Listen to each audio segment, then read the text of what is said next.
Good evening to all. বিগত কয়েকদিন ধরে এই ঘৃণ্য যে কর্মকাণ্ড হলো আরজি করেন, সেইটার প্রতিবাদে সারা ভারতবাসী একজোট হয়ে লড়ছে।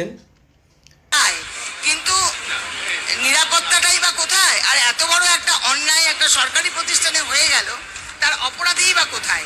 সেটা তো একটা দেখতে হবে আর কিছু জানতে হবে। কিছুই তো হলো না, ব্যাপারটা এরকম একটা জায়গায় গেল। আমরা আশা রাখছি বিচার ব্যবস্থার উপর, যাতে করে আমরা একটা সুবিচার দেখতে। তো আমিও আশা করছি যে সকলের শাস্তি হোক, কারণ এই সমস্ত ঘৃণ্য কাজ যাতে ভারতের ইতিহাসে আর কোথাও না হোক। আজ তারই প্রতিবাদে ছোট্ট করে ফুলতলা বাজারে একটা প্রতিবাদী মিছিল তৈরি হয়েছিল, যেটা সন্ধ্যার পরে মোটামুটি 7টার আগেই সেটা সম্পন্ন হয়েছে। তো ধন্যবাদ জানাই এলাকাবাসী এবং এলাকার সমস্ত মা বোনেদেরও।